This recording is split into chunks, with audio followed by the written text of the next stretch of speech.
can we relate this one in our real life situation?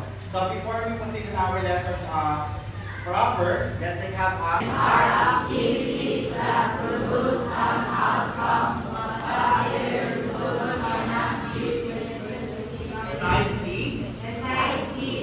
Okay, so when we say die, no, when we say die, yung maliit na, yung may meron ng 6 na numbers, order na. So for example, rolling a die. Rolling a die is an example of experiment. Nag-roll ka na die. But we do not know what are the possible result of an experiment. Okay, so when we say outcome, these are the possible things.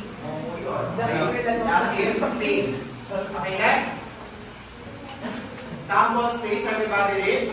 Sample space is the set of all possible outcomes of an experiment. Okay, when we say sample space naman class, these events are one or more of the outcomes of an experiment. Okay, so events are one or more of the outcomes of an experiment. So usually, so matik, okay na kayo, let's see.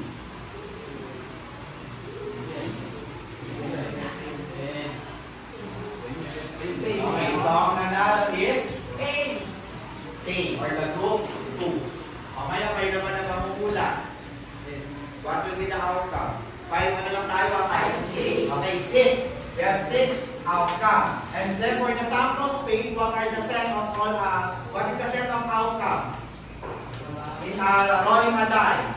Same as outcome, diba? 1, 2, 3, 4, 5, and 6. Pertaining to N. 2, 3, 4, 5, 6, 7, 8, 9, 10. Okay, so we have 10. 1, 2, 3, 4, 5, 6, 7, 8, 9, 10. Okay, how many numbers?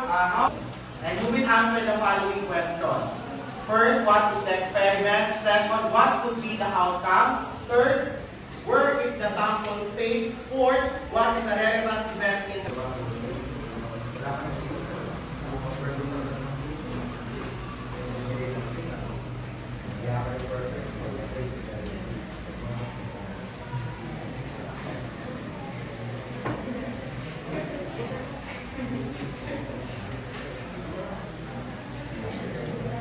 question again is the basic concept of probability.